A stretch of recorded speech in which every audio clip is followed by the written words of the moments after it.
नमस्कार, मैं Rana Yashwant news India पर आपका स्वागत करता हूं और आप देख रहे हैं न्यूज़ मास्टर। एक लकड़हारा राजा के यहाँ काम पर लगा। बहुत मेहनती था, सुबह से शाम तक जी तोड़ मेहनत करता। पहले महीने में उसने 18 पेड़ काटे। राजा बहुत खुश हुए। दूसरे महीने भी उतनी ही मेहनत की, लेकिन पेड़ कटे 15। तीसरे महीने तो और भी जोर लगाया, फिर भी सिर्फ 12 पेड़ ही कट पाए।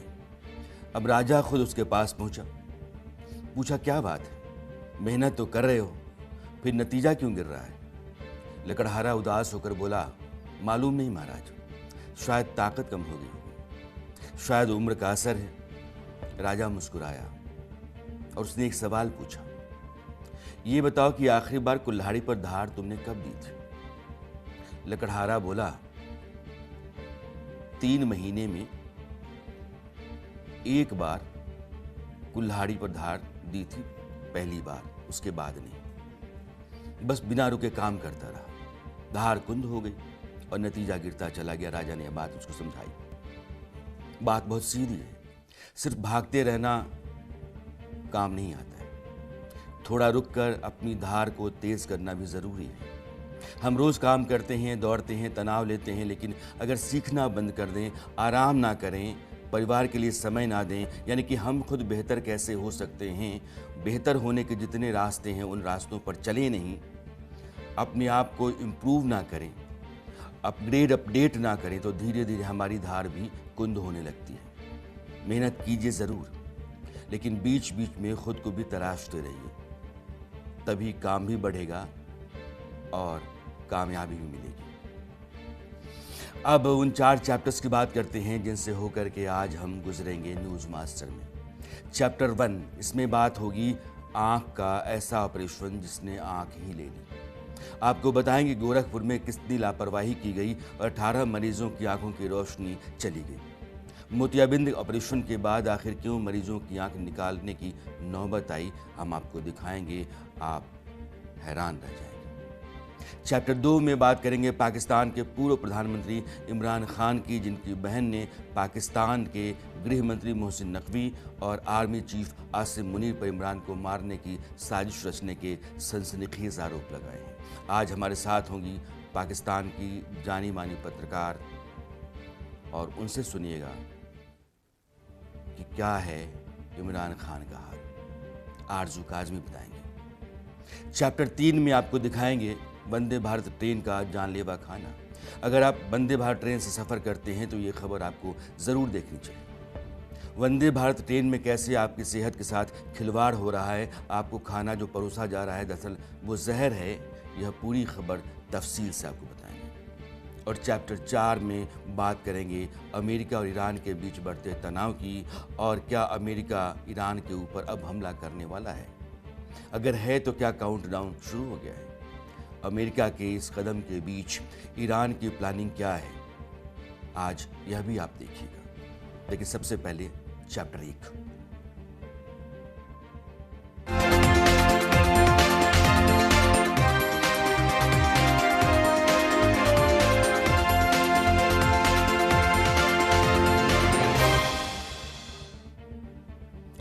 गोरखपुर के अस्पताल में मोतियाबिंद का ऑपरेशन कराना 18 मरीजों के लिए जिंदगी भर का दर्द दे गया। ऑपरेशन के 24 घंटे बाद ही मरीजों की आंखों में गंभीर इन्फेक्शन फैलने लगा।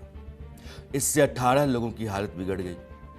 सही इलाज ना मिल पाने के कारण इनमें से 9 मरीजों ने अपनी आंखों की रोशनी हमेशा के लिए गंवा दी, जबकि 9 मरीजों की आंख निकालनी पड़ी।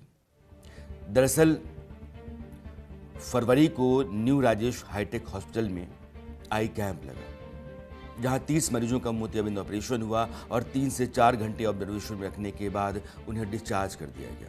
लेकिन हड़कंप तब मचा जब 2 फरवरी को 30 मरीजों में से 18 की आंखों में संक्रमण होने लगा। वो अस्पताल पहुंचे तो हालत देख प्राइवेट हॉस्पिटल्स के डॉक्टरों के भी हाथ पांव फूल गए। मामला बिगड़ता हुआ देखकर इन मरीजों को गोरखपुर के सूजन आई केयर में रेफर किया गया। वहां प्राथमिक जांच के बाद सामने आया कि मरीजों की आंखों में सीवियर इन्फेक्शन है और वहां भी मरीजों का इलाज ठीक से नहीं हो सका। इसके बाद उनके परिजन यानी कि घर वाले वाराणसी, लखनऊ और एम्स जो दिल्ली में, वहाँ लेकर के भागे। 24 घंटे बाद सामने आया कि अलग अलग जगह भर्ती जो 18 मरीज हैं उनमें से 9 की आंखों की रोशनी चली गई है। पीड़ितों के घर वालों का आरोप क्या है, उन पर क्या गुजरी है, आपको एक बार सुनना चाहिए, फिर आगे बढ़ते हैं, सुनिए। उस पर कार्रवाई हो राजेश हाईटेक पे। अच्छा। और हम तो सरकार से ही गुहार करते हैं कि उसको सीज किया जाए हॉस्पिटल, क्योंकि ये दूसरे के जीवन खिलवाड़ में वो सब ले रहे हैं। हमारी सास माँ की यह दिक्कत है, उनके दर्द बहुत रहल हुआ, एकदम ममाजी लिखा नखिया से गिरत रहल है, आ दर्द बहुत रहल है। वो मेरी बड़ी मम्मी है, वो वहाँ पे आँख का ऑपरेशन करवाई थी, तो वहाँ पे उनका ऑपरेशन हुआ। फिर उसके बाद ऑपरेशन होने के बाद शाम तक वो घर पे आई। फिर रात होते होते वो उनका बहुत दर्द उठा आँख से। फिर हम लोग 11-12 बजे फिर दोबारा वहाँ रात में लेकर गए। वहाँ डॉक्टर नहीं था, कोई कंपाउंडर था, तो मतलब सुई लगवाया, थोड़ा आराम मिला। फिर उसके बाद सुबह डॉक्टर जब आया तो दिन भर वहाँ पे थी। फिर उसके बाद शाम तक भेज दिया गोरखपुर में। वहाँ मतलब बढ़िया इलाज नहीं मिला। फिर फ़ोन किया कि भाई वो वहाँ मत ले जाओ, ले चले जाए दिल्ली लेके चले जाओ। तब हम लोग वहाँ दिल्ली एम्स में ले गए हैं, तो वहाँ उनका 2 दिन भर्ती करवाया वहाँ पे। फिर तीसरे दिन में मतलब उनका आँख पूरा निकाल दिया गया। वो दिखाई नहीं दे रहा था, हल्का दिखाई दे रहा था, उसी के नाते आँख खुलाया गया जी। हाँ, उसके बाद ही उनके आँख में से वो ये ब्लड आने लगा। हाँ, जब उसके बाद वो भेजा तो बनारस से आए, तो फिर वो खून बंद नहीं हुआ। बड़ी मम्मी है, तो उनको सिकरीगंज में राजेश हाईटेक में ऑपरेशन के लिए भेजा गया था। तो वहाँ से ऑपरेशन हो गया, वो घर पे आए। रात में काफ़ी दर्द होने के कारण हम लोग फिर दोबारा उनको वहाँ पे लेकर गए। उसके बाद वहाँ से भी बोले रेफ़र किए गोरखपुर के लिए। गोरखपुर में भी कोई मतलब उनका इलाज नहीं हो पाया। फिर वहाँ से रेफ़र किया दिल्ली में, वहाँ पे इस समय भर्ती हैं। वहाँ पे जो 48 घंटे का समय दिया था ऑपरेशन के लिए, तो आज उनका ऑपरेशन हुआ है, तो एक आँख निकाल दिया गया। इस घटना क्या बोलें, आंख लेने वाला अपराध, लापरवाही नहीं।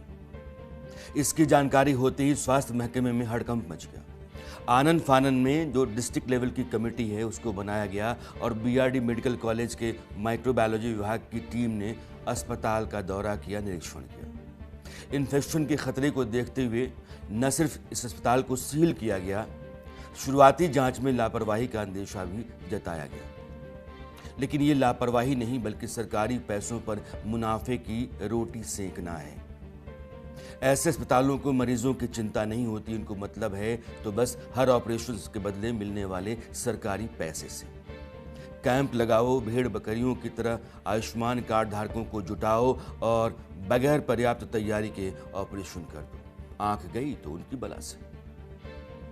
आयुष्मान भारत योजना के तहत मोतियाबिंद का जो ऑपरेशन होता है उसके लिए अस्पतालों को हर आंख पर लगभग 25,000 रुपए की रकम दी जाती है, जो सामान्य लेंस के साथ सर्जरी को कवर करती है। गोरखपुर में 30 मरीजों का ऑपरेशन किया गया था, यानी कि 30 मरीजों की एक आंख के लिए लगभग 7,50,000 रुपए मिले होंगे, 7.5 लाख। और इन्हीं पैसों के लिए बिना तैयारी, बिना हाइजीन मरीजों की आंखों का ऑपरेशन कर दिया गया। जाहिर है चूक हुई तो जवाबदेही होनी तय है, और मैं कहता हूं कि चूक नहीं हुई, जानबूझ करके आपने लापरवाही बरती, जानबूझ करके आपने उनकी आंखें ली। और जब आपकी जिम्मेदारी तय होना तय है तो दोषी चाहे डॉक्टर हो या प्रबंधन, सख्त से सख्त कार्रवाई की जरूरत है, दरकार है। और इस तरह की कार्रवाइयां मिसाल बननी चाहिए ताकि आने वाले समय में किसी भी गरीब आदमी की आंख अस्पतालों की ऐसी लापरवाही के चलते ना जाए। लेकिन इस पूरी घटना को लेकर गोरखपुर के डीएम और सीएमओ क्या कह रहे हैं, इसको भी आपको सुनना चाहिए। हम लोग को 4 तारीख को ही पता लगा कि 1 तारीख को करीब 30 ऑपरेशंस हुए थे सिकरीगंज में, जिसमें उन लोगों को इन्फेक्शन हो गया है। उसके आधार पर तुरंत ही एक जिला स्तरीय कमेटी बनाई गई, जिसमें 2 आई सर्जन, एक बीआरडी से और एक डिस्ट्रिक्ट हॉस्पिटल से लिए गए, और 2 हमारे सीनियर ऑफिसर्स उसमें थे। और इन लोगों ने उसकी इसी दिन से हम लोगों ने इस पे काम करना शुरू किया। लेकिन दुर्भाग्यवश इसमें कई लोगों की आंखें खराब हो गई। आप लोग देख ही रहे हैं, अभी तक 9 लोगों की आंख निकालने की सूचना है और इसमें लगातार उन पेशेंट्स के साथ ही फॉलो किया जा रहा है। 1 तारीख को जब ये घटना हुई, जैसा कि इन लोगों ने बताया अपने बयान में कि 2 तारीख को इन लोगों ने सभी मरीजों को जिनको प्रॉब्लम हुई थी अलग-अलग अस्पतालों में, कुछ को दिल्ली, कुछ को बीएचयू और कुछ लोगों को लोकल में ही जो अच्छे हॉस्पिटल्स थे उन हॉस्पिटल्स में संदर्भित किया गया। उसके बाद हम लोगों ने इस पे कार्रवाई करते हुए 6 तारीख को जो हमारी टीम थी उन्होंने वहाँ विजिट किया। विजिट करने के बाद इन्होंने उसके माइक्रोबायोलॉजिकल टेस्ट के लिए कहा, तो हम लोगों ने उसकी ओटी का माइक्रोबायोलॉजिकल टेस्ट भी हम लोगों ने बीआरडी मेडिकल कॉलेज के माइक्रोबायोलॉजी डिपार्टमेंट से कराया है और उसके बाद फिर इस पे अभी मजिस्ट्रियल जांच कर रहे हैं। आज या कल में हम लोग को इसकी रिपोर्ट मिल जाएगी। तो ये हॉस्पिटल है, इसमें एक दिन में कैटेगराइज्ड ऑपरेशंस हुए जिसमें इन्फेक्शन की बात सामने आई है और वो लोग अलग अलग जगह ट्रीट हो रहे हैं और कईयों में इन्फेक्शन बढ़ा भी है। तो तत्काल प्रभाव से हमने हॉस्पिटल को बंद करवा दिया है, सील कर दिया है और इसमें एक मजिस्ट्रियल इंक्वायरी सेटअप कर दी है। 1 या 2 दिन में उसे इंक्वायरी रिपोर्ट दी जाएगी, उससे आगे की कार्रवाई की जाएगी और कहीं भी कोई दोषी होगा तो उसके हिसाब से उनका रजिस्ट्रेशन कैंसिल और अग्रिम कार्रवाई भी की जाएगी। दोषियों के खिलाफ कार्रवाई होगी। अस्पताल को बंद कर दिया गया है। दुर्भाग्यवश उन लोगों की आंखें चली गईं। हमारे यहाँ के ये जुमले हैं, ये रटी रटाई बातें हैं और यही कही जाती हैं, सुनाई जाती हैं, लेकिन इस तरह के हादसे दर हादसे लगातार होते रहते हैं, रुकते नहीं हैं। यानी कि हमारे पास इंसान की कीमत नहीं है। जिन लोगों की आंख जीवन भर के लिए चली गई वो अंधेरे के साथ ताउम्र जीने के लिए अब मजबूर हैं। यह अभिशप्त है। व्यवस्था के पास एक खाना पूर्ति के अलावा कोई दूसरा विकल्प नहीं है। गोरखपुर के सीएमओ और डीएम जांच के बाद सख्त कार्रवाई का आश्वासन दे रहे हैं, लेकिन ये पहली दफा नहीं है जब अस्पतालों और डॉक्टरों की ऐसी लापरवाही सामने आई हो। आपको याद होगा कुछ साल पहले बिहार के मुजफ्फरपुर में भी हॉस्पिटल मैनेजमेंट और डॉक्टरों की लापरवाही ने 24 लोगों की आंखों की रोशनी छीन ली थी। दरअसल मुजफ्फरपुर आई हॉस्पिटल में मोतियाबिंद ऑपरेशन कैंप लगा था। इस कैंप में 65 मरीजों की आंखों का ऑपरेशन हुआ था और उनमें से 26 से अधिक की आंख की रोशनी चली गई। 10 लोगों की आंखों को निकलवाने की नौबत आ गई। कैंप में भारी लापरवाही बरती गई थी। एक ही टेबल पर सभी मरीजों का ऑपरेशन किया गया था। एक के बाद भेड़ बकरियों की तरह लिटाते चले गए, ऑपरेशन करते चले गए और इस घटना के बाद बहुत बवाल भी हुआ। मरीजों के परिजनों ने जमकर हंगामा काटा। बिहार विधानसभा में मुद्दा उठा, लेकिन इस घटना के बाद भी जिम्मेदार जवाबदेह जो लोग हैं उन्होंने कोई सबक नहीं सीखा है और ये एक कड़वी सच्चाई है हमारी व्यवस्था की। और अब थोड़ा बदलते हैं, लेकिन सरोकार आपका ही है। क्या पढ़ाई और कामयाबी का दबाव बच्चों पर नेगेटिव असर डाल रहा है? आप और हम बच्चों से इतनी उम्मीदें पाले बैठे हुए हैं, उसके ऊपर इतना दबाव डाले हुए हैं कि करियर में वो हर हाल में कामयाब हो और इस दबाव का वो लगातार सामना करते करते एक तरीके से मशीन बन जाता है। यह सवाल इसलिए खड़ा हो रहा है क्योंकि जेईई और का जो मेंस है इस साल का, उसका रिजल्ट आया। रिजल्ट आने के बाद एक वीडियो सोशल मीडिया पर वायरल होने लगा जो आपके सामने स्क्रीन पर है। वीडियो में आप देख सकते हैं कि अर्नब, ये बच्चा जेईई मेंस 2026 यानी कि इस साल का टॉपर है 100 परसेंटाइल के साथ, 300 में 300 नंबर।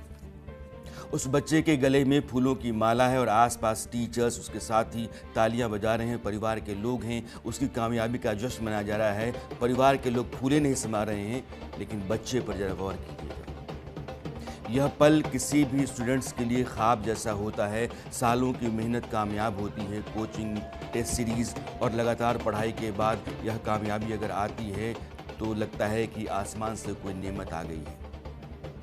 बावजूद इसके इस वीडियो ने लोगों को यह सोचने पर मजबूर कर दिया कि बड़ी सफलता के पीछे कितनी मेहनत और मानसिक दबाव भी छिपा होता है। यह बच्चा, हाथ उसका उठा करके उससे कहा जा रहा है कि डांस कर लो, हाथ उठाकर कहा जा रहा है कि इस जश्न में तुम शरीक हो जाओ, लेकिन वो ऐसे जैसे कि मूर्ति है, खड़ा है।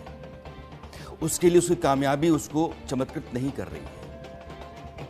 वो फूले नहीं समा रहा है, ऐसा दिख नहीं रहा है।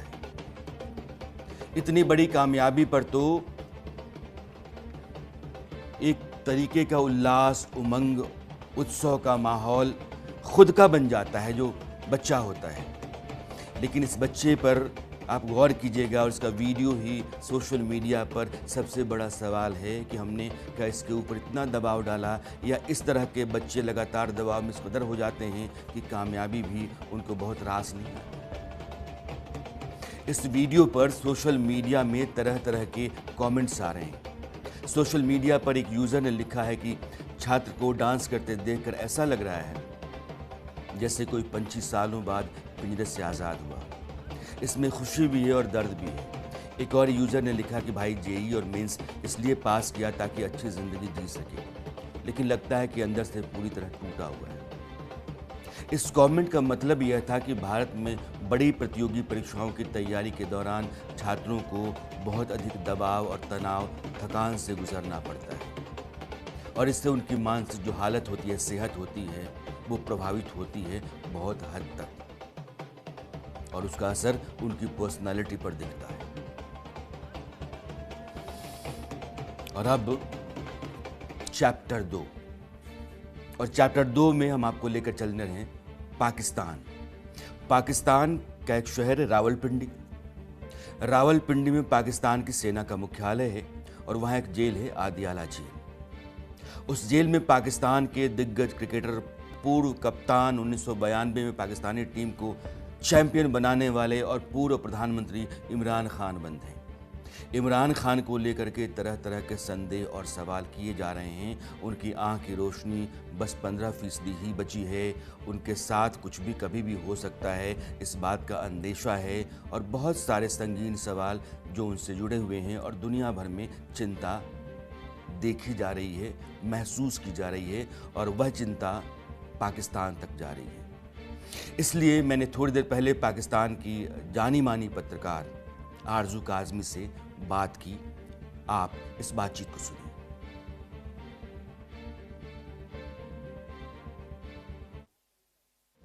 पाकिस्तान में रावलपिंडी की आदियाला जेल में पाकिस्तान के पूर्व प्रधानमंत्री इमरान खान पिछले 2.5 वर्षों से हैं। उनके खिलाफ बहुत सारे मामले हैं, कई मामलों में उनको कन्विक्ट किया गया है, कई मामलों में मुकदमा चल रहा है। लेकिन इमरान खान को लेकर के दुनिया भर में चर्चा है और चिंताएं कहीं ज़्यादा हैं। चिंता इस बात की है कि क्या जेल के भीतर इमरान खान को मारने की कोई साजिश की जा रही है। इमरान खान के साथ जो जेल के भीतर सलूक चल रहा है वो इमरान खान की ज़िंदगी ले लेगा, उनके लिए जानलेवा है। क्या ऐसा है? क्या पाकिस्तान के गृह मंत्री मोहसिन नकवी और पाकिस्तान के आर्मी चीफ आसिम मुनीर, इन दोनों की कोई बड़ी साजिश है इमरान खान को जेल में मारने की, जैसा इमरान खान की बहनें उजमा और अलीमा आरोप लगा रही हैं? उन्होंने प्रेस कॉन्फ्रेंस की।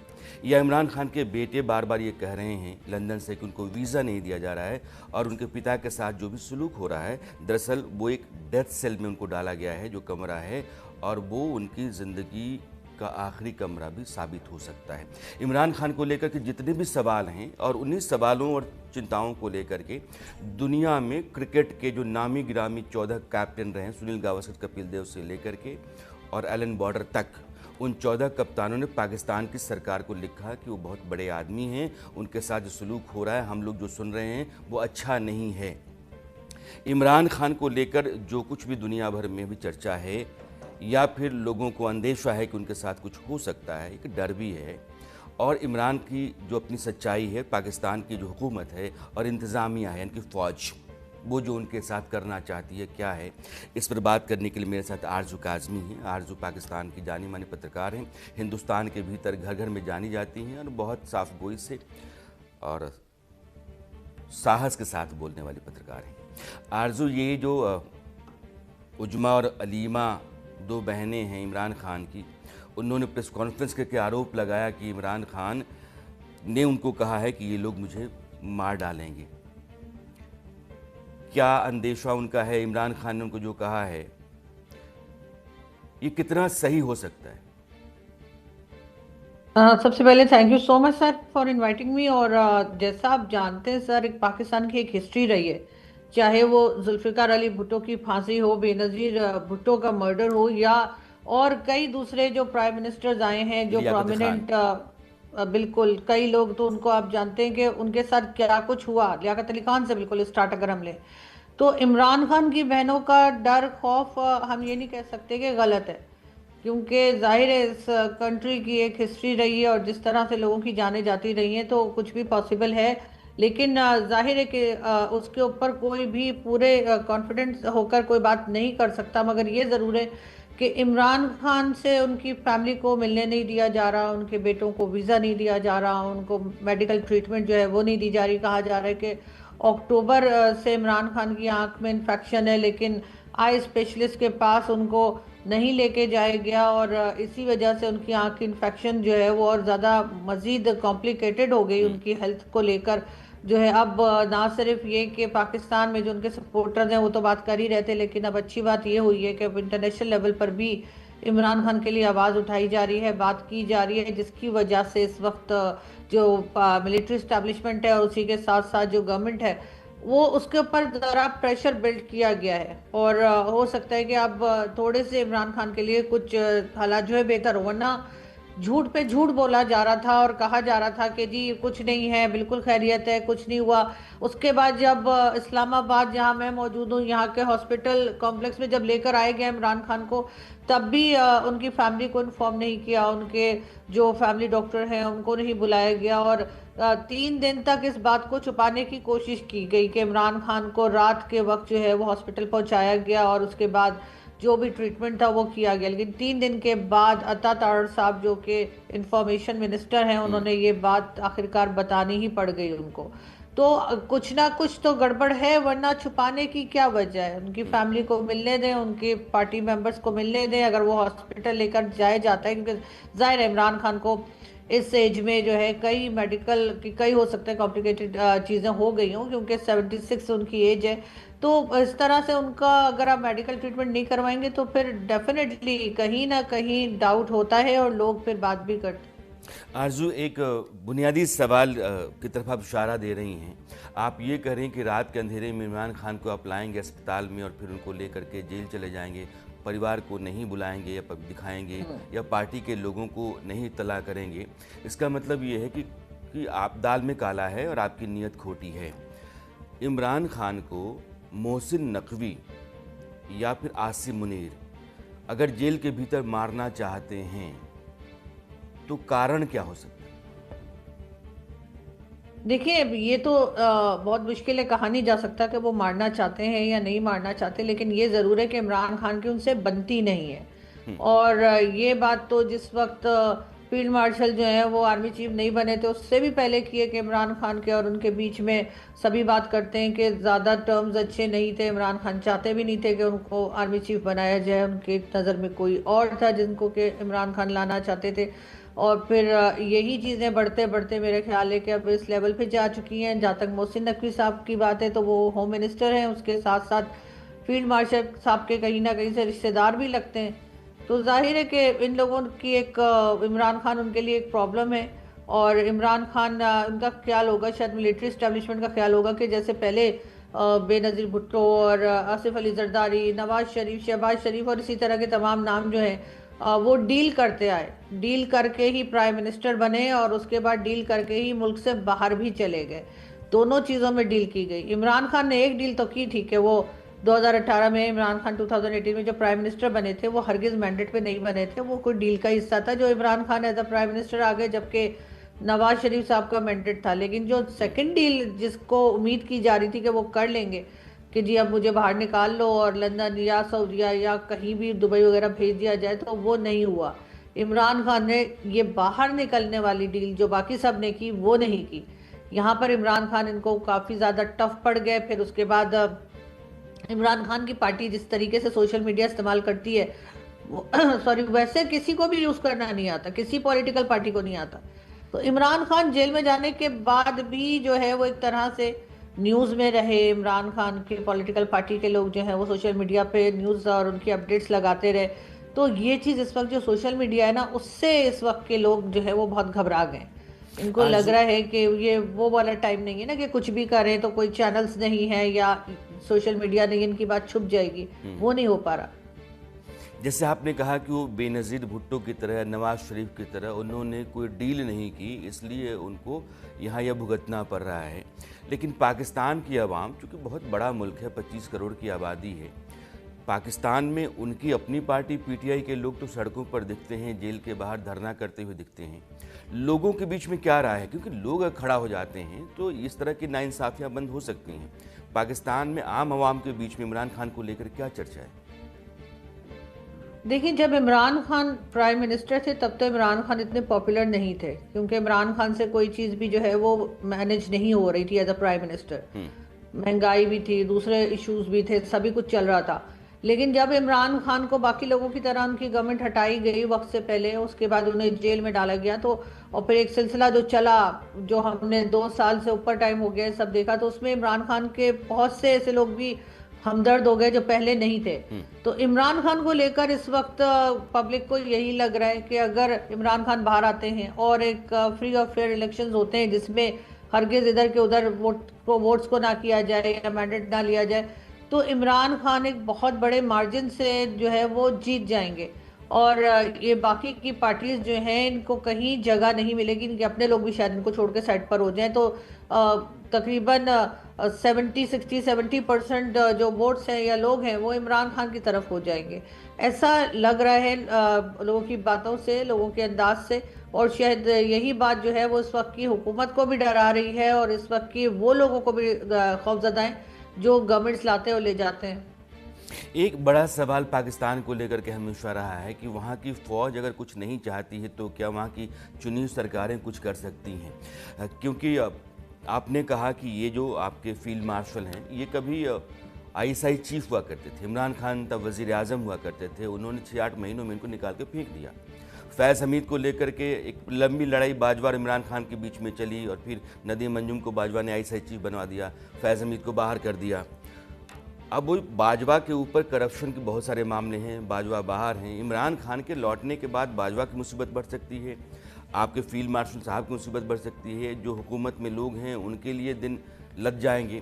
तो यह सब कुछ इमरान खान के बाहर आने और सक्रिय होने से हो सकता है। तो क्या इतनी जो ताकतें हैं वो इमरान खान को जेल से बाहर आने देंगी? कहीं कोई गुंजाइश दिख रही है? क्योंकि मामले इतने ज़्यादा हैं और कन्विक्शन है।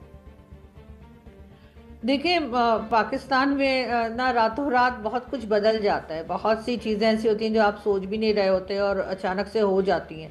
तो यहाँ पे आप किसी भी बात को ये नहीं कह सकते कि ये तो पॉसिबल ही नहीं है। तो अगर किसी वक्त किसी और कंट्री की तरफ से, चाहे वो सऊदी अरेबिया हो, अमेरिका हो या चाइना हो या कोई भी पावरफुल कंट्री जिसकी बात पाकिस्तान में सुनी जाती है और जिसको ना नहीं किया जा सकता, अगर किसी वक्त उनको ऐसा लगा कि उन्हें इमरान खान की ज़रूरत है, तो बिल्कुल एक ऑर्डर आएगा, एक फ़ोन कॉल आएगा और उसके साथ ही इमरान खान कुछ ना कुछ कह के इमरान खान को बाहर ले आया जाएगा। तो इसलिए मैं ये नहीं कह सकती कि नहीं, इमरान खान अगर जेल में चले गए हैं तो वो कभी पूरी लाइफ बाहर नहीं आएंगे, लेकिन जाहिर है उसके लिए कहीं ना कहीं कोई ऐसी बात चाहिए होगी जिसकी वजह से इमरान खान को बाहर लाया जाए।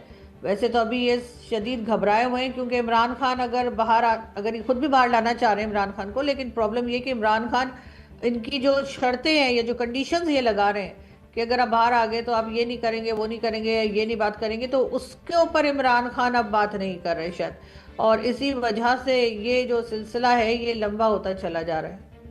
एक बात आरजू मुझे बताइए है, जैसे आपने कहा कि इमरान खान ने डील नहीं की, उन्होंने कहा कि मैं पाकिस्तान से बाहर नहीं जाऊंगा। इमरान खान कहते हैं कि ये लोग मुझे मार देंगे। इमरान खान की हालत बहुत ही खस्ता है सेहत के लिहाज से। इमरान खान बाहर आ जाएंगे तो फिर इन लोगों के लिए मुसीबत हो जाएगी। अभी भी जितनी शर्तें ये डाल रहे हैं इमरान नहीं मान रहे हैं। तो क्या इमरान अपने लिए ही अपना अंत चुन रहे हैं या फिर पाकिस्तान के भीतर उनके निकल करके आने और फिर से लोगों के बीच में एक पॉपुलर लीडर के तौर पर खड़ा होने की उम्मीद बची है? मेरा ख्याल है उनको ये उम्मीद बची है कि अगर वो इसी तरीके से डटे रहे और बाद में आए तो शायद वो एक पॉपुलर लीडर के तौर पे सामने आएंगे। पब्लिक उनको ज़्यादा तादाद में वोट देगी, उनकी ज़्यादा वाह होगी। लेकिन एक चीज़ और यहाँ पर जो डिस्कस की जा रही है, जो लोग बात कर रहे हैं, वो ये कि अगर इमरान खान जो है वो किसी तरह से बाहर आए और इन लोगों के कहने से ही आए, फौज के या कह लीजिए मिलिट्री स्टैब्लिशमेंट के, तो ये भी बहुत पॉसिबिलिटीज़ हैं कि इमरान खान से जो लोगों को उम्मीदें हैं वो पूरी ना हो। इसलिए कि जो भी प्राइम मिनिस्टर की सीट पर जाता है उसकी हैसियत पपेट से ज़्यादा नहीं होती पाकिस्तान में, ये बात तो सभी जानते हैं। और ये बात तो जुल्फ़िकार अली भुट्टो से लेकर और इस वक्त शहबाज शरीफ साहब जो हैं, इस वक्त सबसे कमज़ोर तरीन प्राइम मिनिस्टर जो हैं वो इस वक्त शहबाज शरीफ दिखाई दे रहे हैं। तो सबको लग यही रहा है कि कई लोगों को लग ये रहा है कि अगर इमरान खान बाहर आ भी जाते हैं, उनको दोबारा प्राइम मिनिस्टर बना दिया जाता है, तब भी वो कोई फैसला ऐसा नहीं कर पाएंगे जिसकी उम्मीद लोगों को उनसे है। मेरा आखिरी सवाल आरजू है, क्योंकि आपने अभी ये बात कही कि अगर सऊदी अरब, अमेरिका जैसे देशों की तरफ से कोई दबाव आ जाता है या डिमांड आ जाती है कि इमरान खान चाहिए, उनको बाहर निकालिए, तो इमरान खान आज़ाद हो सकते हैं। सऊदी अरब के साथ आसिम मुनीर आते जाते रहते हैं, एक बहुत बढ़िया रिलेशन बना लिया उन्होंने। अब ये ट्रंप के वो ब्लू आइड बॉय हैं, ट्रंप पीठ थपथपाते हैं, बुलाते हैं, लंच करते हैं। दोनों देशों के साथ उन्होंने रिश्तों को बहुत बेहतर तरीके से साध लिया है। क्या उनको इस बात का अंदाज़ा रहा है कि इन दोनों की तरफ से प्रेशर अगर आ जाएगा तो मुझे इमरान खान को बाहर निकालना पड़ेगा और बैठे बिठाए मेरे लिए मुसीबत बन जाएगी? अगर ऐसा है तो फिर पाकिस्तान, अमेरिका और सऊदी अरब इन दोनों को क्यों बोलने का मौका देगा? देखिए, ये तो इनको अंदाजा हो गई, क्योंकि जाहिर है कि जब अमेरिका तारीफें करता है या सऊदी अरब बात करता है तो उनका कोई ना कोई मकसद होता है। ये एक दूसरे के साथ जो कंट्रीज जुड़ी हुई रहती हैं उनका एक दूसरे से बेनिफिट होता है। वो कोई इनके साथ इसलिए नहीं बात कर रहे कि इनको इनसे कोई ये बड़े पसंद है या इनका कोई काम बड़ा पसंद है। डेफिनेटली अमेरिका को जो है वो कुछ ना कुछ चाहिए पाकिस्तान से।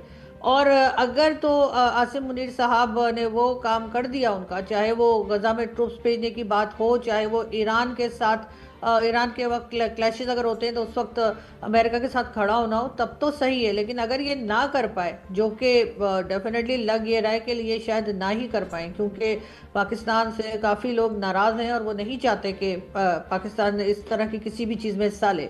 इनके लिए बहुत मुश्किल इस वक्त खड़ी हुई है। तो फिर अमेरिका के कितने दिन ये फेवरेट रहेंगे, कितने दिन अमेरिकन प्रेसिडेंट या कोई इनकी तारीफ करेगा? और इनकेस अगर ये काम कर देते हैं उसके बाद भी इनका कोई रोल नहीं रह जाएगा। दोनों सूरतों में अगर ये करते हैं तो भी इन्हें बाहर जाना है और नहीं करते तो भी। तो मेरा ख्याल है यहाँ पर जो है वो चीज़ें बहुत तेज़ी से बदल रही हैं और बदलती हुई लग रही हैं। तो इसलिए मुझे नहीं लगता कि ज़्यादा दिन ये सिलसिला चलेगा। इमरान खान को बाहर तो लाना ही होगा। अब ये किस तरह लाते हैं ये जाने, लेकिन ये ज़रूर है कि दोनों के बीच में इमरान खान और जो मिलिट्री इस वक्त जो मिलिट्री इस्टेब्लिशमेंट जो कंट्रोल कर रही है उनके बीच में टर्म्स बहुत अच्छे नहीं हैं। लेकिन यहाँ पर जैसे मैंने कहा कि आप खुद हैरान हो जाते हैं कि ये हो क्या रहा है, कितनी ज़्यादा चेंजेस आते हैं। तो शायद हम कुछ देखें इमरान खान को बाहर आता हुआ। ये दुनिया के 14 क्रिकेट कैप्टन्स ने इमरान खान के लिए चिट्ठी लिखी। सरकार की तरफ से कोई खुला जवाब नहीं है। अजहरुद्दीन हमारे कप्तान हिंदुस्तान के रहे, उन्होंने कल एक्स प्रपोज किया। उन्होंने कहा कि जिस आदमी के साथ उन्होंने क्रिकेट खेला है, जिससे बहुत कुछ सीखा है, उसके साथ सम्मानजनक बर्ताव होना चाहिए। लेकिन पाकिस्तान के किसी भी कैप्टन ने, फॉर्मर कैप्टन ने या प्लेयर ने ऐसी कोई चिट्ठी नहीं लिखी है और उस चिट्ठी में वो भी शामिल नहीं है। ऐसा क्यों है? क्योंकि सर वो लोग पाकिस्तान में रहते हैं और कहीं ना कहीं किसी ना किसी ऑर्गेनाइजेशन के साथ वो रिटायरमेंट के बाद भी हैं। और मतलब कोई टीवी चैनल के साथ है, कोई किसी कमेटी का चेयरमैन है, कोई कुछ है, और सब अपने आप को देख रहे हैं। सब इस वक्त सिर्फ अपने फ़ायदा अपना नुकसान देख रहे हैं। तो उनको पता है कि अगर उन्होंने इस तरह का कोई सिग्नेचर किया तो वो मुश्किल में आ सकते हैं। लेकिन ये ज़रूर है कि कुछ क्रिकेटर्स ने स्टेटमेंट्स ज़रूर दे दिए हैं। जब बाकी इंडिया और दूसरी जगह से स्टेटमेंट्स आ गई तो उन्होंने भी, वसीम अकरम वगैरह ने कहना शुरू किया है कि जी इमरान खान का जो मेडिकल ट्रीटमेंट है वो ठीक से होना चाहिए। लेकिन ये बहुत अफसोस की बात है कि इमरान खान के साथी जो पाकिस्तानी हैं उनमें से किसी ने भी इस तरह से इमरान खान के लिए ना आवाज़ उठाई है, ना बात की है। और ये देख कर मेरा ख्याल है कि सबको समझ आई गई होगी कि ये लोग कितने ज़्यादा कंट्रोल्ड हैं। और अगर ये कोई इस तरह का स्टेप लेते हैं तो जाहिर है अपने लिए, अपनी फैमिलीज़ के लिए डरे हुए होंगे। आरजू, बहुत बहुत शुक्रिया जुड़ने के लिए, बात करने के लिए। बिहार में वोट चोरी के आरोपों पर एक बार सियासी पारा फिर चढ़ गया है। बिहार विधानसभा चुनाव में धांधली और हलफनामे में गलत जानकारी देने के आरोप में पटना हाई कोर्ट ने कड़ा रुख अख्तियार करते हुए सत्ता पक्ष और विपक्ष के 42 विधायकों को नोटिस जारी किया है। हाई कोर्ट ने इस मामले में जिन लोगों को नोटिस भेजकर तलब किया है उनमें बिहार विधानसभा के अध्यक्ष प्रेम कुमार और बिहार सरकार में मंत्री विजेंद्र प्रसाद यादव, विधायक चेतन आनंद और इन सबके समेत कुल 42 लोगों के नाम शामिल हैं।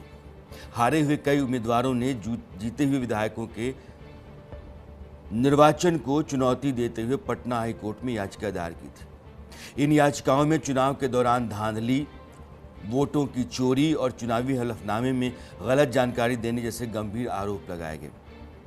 फिलहाल मामला हाई कोर्ट में लंबित है और सभी विधायकों से जवाब तलब किया गया है। ये एक बड़ी खबर है। आरोप ये है कि आपने गलत जानकारी दी, आरोप ये है कि आपने चुनाव में धांधली की, आरोप ये है कि आप जिस तरीके से जीत हासिल कर गए दरअसल वो आपकी जीत थी ही नहीं। और इस मामले में बातचीत करने के लिए मेरे साथ मेरे सहयोगी विकास ओझा हैं, लेकिन उससे पहले मैं आपको ये बयान सुनाना चाहता हूँ। सवाल है कि वोट चोरी हुई है, ये आम आवाम जानती है, और चुनाव आयोग जिस तरह से ईवीएम का खेला किया है ये आम आवाम जानती है। वोट महागठबंधन को मिला है, रिजल्ट मिल रहा है एनडीए को, तो इसलिए कानून का हम शरण लेंगे और कानून जो कहेगा वो हम लोग मानेंगे। अज्ञानी लोगों ने इलेक्शन पिटीशन डाला है, दूध का दूध पानी का पानी हो जाएगा। हाई कोर्ट में इसका मुकम्मल जवाब देंगे, चिंता मत करिए। इसमें देखिए कि इलेक्शन पिटीशन द्वारा जो है 40 से ज़्यादा जो है विधायकों के ऊपर जो है मामला दायर किया गया है माननीय उच्च न्यायालय में, जिसमें कि कुछ विधायकों को नोटिस दिया जा चुका है, कुछ को अभी देना बाकी है जो दिया जाएगा। जिसमें मेन मामला जो है 10-10 हज़ार करके जो बिहार का स्कीम था उसके तहत जो महिलाओं को 10-10 हज़ार रुपये करके देना था उसी के तहत उन लोगों को दिया गया था, और इसमें जो है बिहार के विधायकों को जो है इसमें लपेटा गया है, जिसको लेकर के मामला दायर किया हुआ है माननीय उच्च न्यायालय में। इसमें भी मैं मजबूती से अपना पक्ष रखूंगी और अपना पक्ष रखते हुए मैं इसमें देखती हूँ क्या होता है। एक लाइन की खबर ये है कि बिहार सरकार ने 10,000 रुपये महिलाओं के खाते में जो दिए, उन 10,000 रुपयों के चलते आप लोग जीते हैं। इसके अलावा धांधली और गलत जानकारी तो है ही। 42 लोगों के खिलाफ जिन लोगों ने चुनाव लड़ा उन्होंने शिकायत हाई कोर्ट में की है और हाई कोर्ट ने पूछा है कि बताइए इस पर आपका पक्ष क्या है। जाहिर है कि इसमें चुनाव आयोग भी होगा और वो तमाम लोग भी हैं। विकास के पास में चलता हूँ। विकास, पहले की मामला क्या है और दूसरा कि आगे क्या? जी बिल्कुल, देखिए ये मामला ये है कि जो लोग चुनाव लड़े थे और खासकर इसमें ज़्यादा तादाद जो है वो एनडीए के विधायक की है, और जो एनडीए के विधायक ने जिनको हराया है वो तमाम लोग हाई कोर्ट के शरण में हैं। उन्होंने इलेक्शन पिटीशन दायर किया है और इलेक्शन पिटीशन में ये कहा गया है कि 10-10 हज़ार रुपये देकर वोट चोरी की गई है, वोट खरीदा गया है। उसमें इलेक्शन कमीशन ऑफ इंडिया को पार्टी बनाया गया है और डिस्ट्रिक्ट इलेक्शन ऑफिसर को पार्टी बनाया गया। एक सवाल विकास मेरा है, अगर 10-10 हज़ार रुपये दे करके वोट खरीदा गया है तो सरकार ने तो पूरे बिहार में महिलाओं को दिया है, तो जितने लोग एनडीए की तरफ से लड़े वो सब पार्टी क्यों नहीं हुए? क्योंकि इसके अंदर 45 दिन के अंदर अगर आपको चुनाव को लेकर कोई विवाद है या कोई शक है, कोई शंका है, तो आप हाई कोर्ट में इसके लिए इलेक्शन पिटीशन दायर कर सकते हैं। 42 के खिलाफ लोग गए, इसलिए 42 मामले।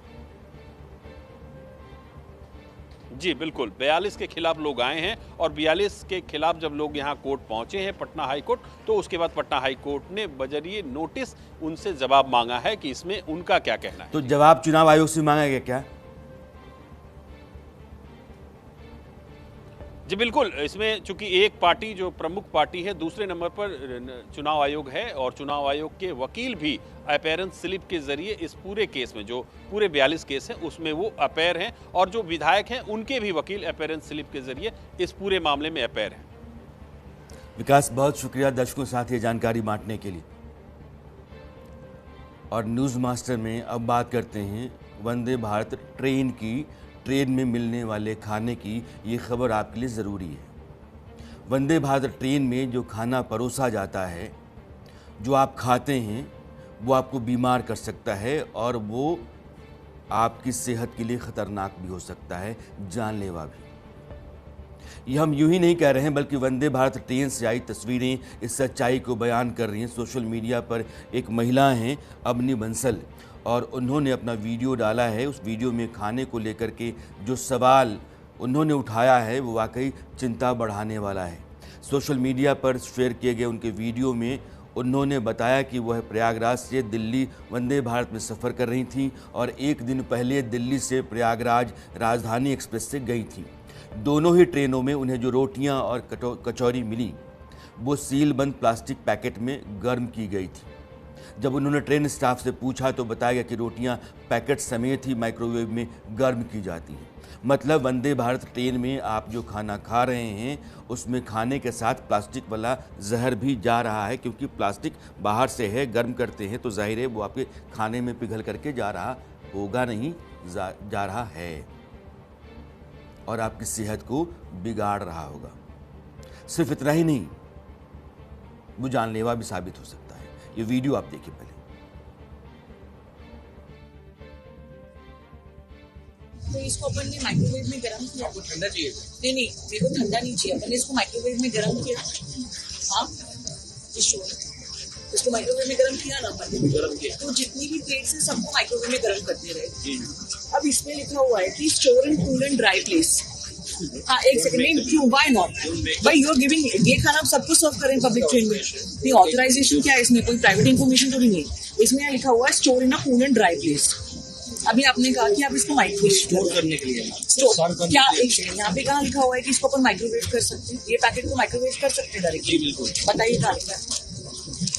लिखा हुआ नहीं है। हाँ, यहाँ पे ये लिखा हुआ स्टोर करने के लिए लिखा हुआ है। नहीं, आपने कहा कि इसको माइक्रोवेव में रखा, राइट?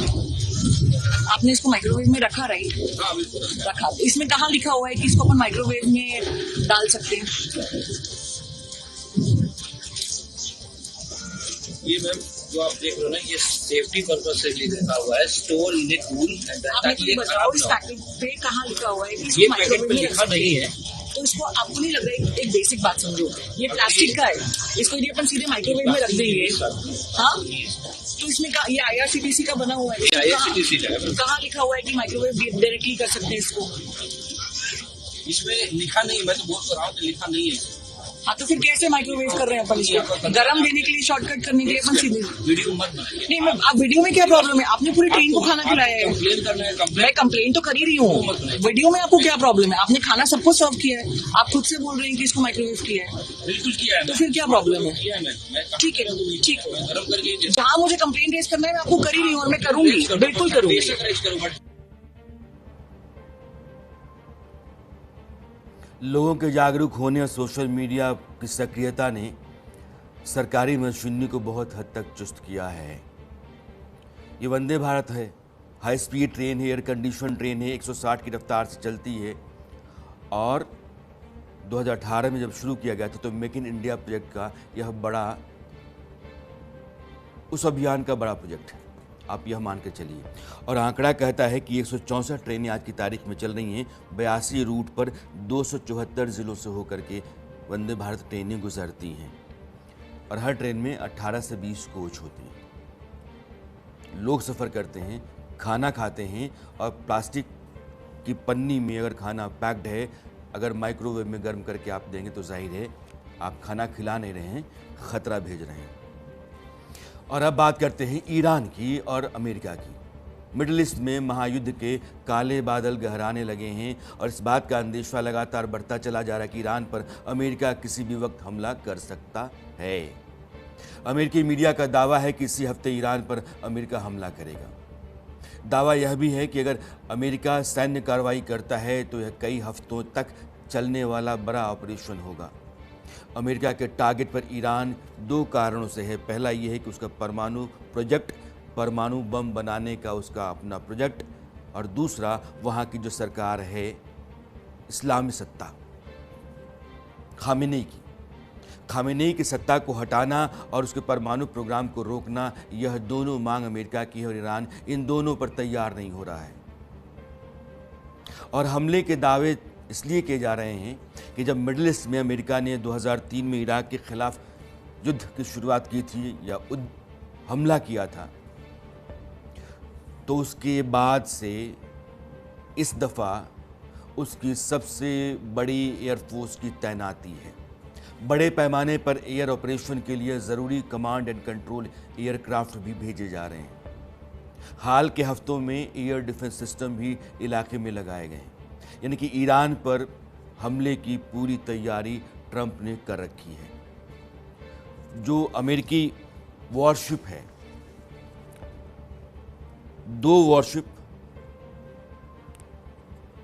एक अब्राहम लिंकन यूएसएस लिंकन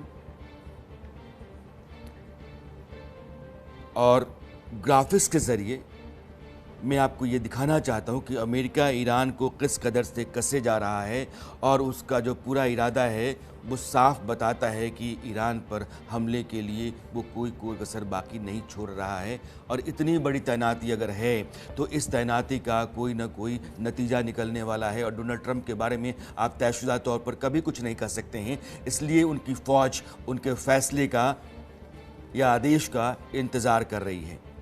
और ये जो मिडल ईस्ट में अमेरिकी फाइटर जेट है, मैंने कहा कि 2003 में इराक के ऊपर अमेरिका ने जो हमला किया था उसके बाद से यह सबसे बड़ी तैनाती अमेरिकी तैनाती है। और आप देखिए तो तुर्की जो नेटो का कंट्री है, ये जितने भी ब्लिंक कर रहे हैं रेड में, ये सब अमेरिका के सैनिक ठिकाने हैं, सैन्य ठिकाने हैं। और वो जॉर्डन के भीतर है, इराक में है, कुवैत में है, सऊदी अरब में है, यूएई में है, ओमान में है। और इन सभी जगहों पर, इन सैन्य ठिकानों के ऊपर अमेरिका के जेट हैं, खास करके सऊदी अरब और जॉर्डन, इन दोनों जगहों पर उसके विमान फाइटर जेट्स तैनात हो गए हैं। और बाकी जो खेप है उसकी वो रास्ते में है। तो ये आप देखिए इस तरीके से ईरान को उसने घेर रखा है। ईरान जो पड़ोसी देश हैं, इन देशों का, इराक के ठीक बगल में। अब जो फाइटर जेट्स हैं अमेरिका के, जैसे F-35, F-22, जिनकी तैनाती है जो ईरान के खिलाफ हमले में इस्तेमाल होंगे, उनकी ताकत समझिए आप। ये टॉप स्पीड जो होती है 1930 किलोमीटर, यानी कि ये सुपरसोनिक है, 1.5 मैक से ऊपर की स्पीड है। 1.5 मैक का मतलब ये है कि आवाज़ यानी ध्वनि की जो रफ्तार होती है 1235 किलोमीटर प्रति घंटे, उस रफ्तार से ज़्यादा की रफ्तार होती है। और ये लगभग 1.6 मैक की रफ्तार होती है। रेंज इसकी है 2222 किलोमीटर तक जाकर के ये मार सकता है। स्टिल्थ फाइटर है, ये रडार की पकड़ में नहीं आता है, दुश्मन की सारी तैयारी को चकमा दे सकता है। और AES से रडार एक साथ कई टारगेट को ट्रैक कर सकता है, एक साथ कई जगहों पर हमले कर सकता है। और जो EOTS सिस्टम होता है, टारगेट को लोकेट करना और ट्रैक करना, बहुत ही ख़तरनाक यह फाइटर जेट है जिसको आप F-35 कहते हैं। जो दूसरा विमान उस इलाके में अमेरिका तैनात कर रहा है, वैसे विमानों की एक लंबी रेंज उसने डाल रखी है। लेकिन मिडल ईस्ट में अमेरिकी जो नौसेना है, आप देखिए जिब्राल्टर स्ट्रेट में उसका USS जेराल्ड आर फोर्ड है और ये चल रहा है इजराइल की तरफ। कहा यह जा रहा है कि इजराइल की समुद्री सीमा के पास ये रविवार और सोमवार की रात में पहुंच जाएगा। और ये अभी तक का सबसे बड़ा युद्धपोत है, अमेरिका का नहीं, दुनिया का। अरब सागर में उसका USS अब्राहम लिंकन है, यह भी बहुत बड़ा युद्धपोत है। और अब्राहम लिंकन के बारे में मैंने लिखा था कि 1 लाख टन वजनी है अब्राहम लिंकन। और इस बिना फ्यूल के, ईंधन भरे, यह समंदर में सालों साल तक रह सकता है क्योंकि न्यूक्लियर रिएक्टर से चलता है। और इसके ऊपर 90 फाइटर जेट्स के अलावा स्टिल्थ जेट्स और बाकी हेलीकॉप्टर वगैरह तैनात होते हैं। फारस की खाड़ी जो है, फारस की खाड़ी का मतलब है कि ईरान से लगे हुआ जो समंदर है, वहाँ अर्लेबर्ग क्लास डिस्ट्रॉयर, एक डिस्ट्रॉयर अमेरिका का, वो वहाँ है। और मेडिटेरेनियन सी, जिसको भूमध्य सागर कहते हैं, वहाँ परमाणु संचालित पनडुब्बियाँ हैं। यानी कि ईरान को चारों तरफ से अमेरिका ने घेर लिया है। और जो USS जेराल्ड फोर्ड है, यानी कि युद्धपोत जिसके ऊपर फाइटर जेट्स होते हैं, इसके ऊपर लड़ने के सारे साजो सामान होते हैं। ये चलता फिरता ऐसा देश होता है जिसको आप कहें कि कलाबंद है, उस पर हमला नहीं कर सकते हैं, लेकिन वो जाकर के कहीं भी हमला करके नस्तनाबूद कर सकता है, बड़ी तबाही ला सकता है। इसकी लंबाई 337 मीटर की होती है और चौड़ाई 78 मीटर के आसपास का है। स्पीड इसकी 56 किलोमीटर प्रति घंटे की होती है और इसका वजन 1 लाख टन, जिसका जिक्र मैंने किया, और क्षमता 90 विमान ले जा सकता है। तो ये आपका जेराल्ड फोर्ड है जिसके बारे में मैं आपको बता रहा हूँ, और ये उसका डेक है जिसके ऊपर आप फाइटर जेट्स को देख रहे हैं। ये अमेरिका के सबसे खतरनाक युद्धक साजो सामान है या उसका बंदोबस्त है, और ईरान इस बात पर अड़ा है कि अमेरिका चाहे जो कर ले, ना तो परमाणु कार्यक्रम रोकेगा और ना ही खामने की हुकूमत बदलेगी। जाहिर है कि ईरान के लिए जो सबसे बड़ा चैलेंज है वो इजरायल है। परमाणु कार्यक्रम का बढ़ते चले जाना इजरायल के वजूद पर बड़ा ख़तरा है और इजरायल के साथ अमेरिका का हमेशा रहा है। अमेरिका की लड़ाई दरअसल इजरायल की लड़ाई है और इस युद्ध में इजरायल आएगा ही आएगा। अब आपसे विदा लेने का समय आ गया है, तो जानकारी जिस रोज़ मैं आपके साथ शेयर करता हूँ आज बहुत इंटरेस्टिंग है, सुनिएगा इसको। ताश के पत्तों में बादशाह, चारों पत्तों को गौर से आपने देखा होगा, कुछ ऐसा दिखेगा जो पहले आपने नोटिस नहीं किया होगा, नोटिस कीजिएगा। दरअसल 4 में से सिर्फ एक बादशाह ऐसा होता है जिसकी मूछें नहीं होती, और ये है लाल पान का बादशाह। अब सवाल उठता है कि ऐसा क्यों? तो इसलिए कि जब डिज़ाइन किया जा रहा था, खेल शुरू हुआ था, तब लाल पान के बादशाह के पास भी मूछें हुआ करती थी, लेकिन एक बार जब इन कार्ड्स को दोबारा डिज़ाइन किया गया तो डिज़ाइनर इस बादशाह की मूछें बनाना ही भूल गया। आपको जानकर हैरानी होगी कि सालों पहले हुई एक गलती के चलते आज तक हमारी ताश की गड्डियों में एक बादशाह के पास मूछ नहीं है। कहते हैं कि लाल पान का बादशाह यानी कि किंग ऑफ हार्ट्स दरअसल फ्रेंच किंग शार्लेमन है, जो बहुत खूबसूरत थे, आकर्षक हुआ करते थे। ऐसे में उन्हें अन्य राजाओं से अलग दिखाने के लिए इस भूल को जस का तस छोड़ दिया गया। आपको बता दूं कि यूं तो ताश के खेल की शुरुआत चीन से हुई, लेकिन भारत में ताश 1000 साल बाद ज़्यादा समय से खेला जा रहा है। हालांकि पहले ये खेल सिर्फ राजघरानों तक सीमित था, अब आमतौर पर हर घर में ताश की गड्डियाँ होती हैं, लेकिन बहुत कम लोग ही जानते हैं कि ताश पर बने चारों बादशाह आखिर कौन हैं। ताश के पत्तों पर बने चारों बादशाह इतिहास के महान शासकों के प्रतिनिधि हैं या शासक हैं। हुक्म का जो इक्का होता है वो किंग डेविड हैं, चिड़ी का जो इक्का होता है वो सिकंदर महान के लिए है, ईंट का जो इक्का है यानी बादशाह वो सीजर ऑगस्टस हैं, और पान का बादशाह शार्लेमेन जो फ्रांस के राजा हुआ करते थे। तो ये आज की जानकारी, और अब चलते समय आपको उस वीडियो के साथ छोड़े जा रहा हूँ जिस वीडियो में एक बकरी भी डांस करती नजर आएगी। क्यों? गौर कीजिएगा। नमस्कार।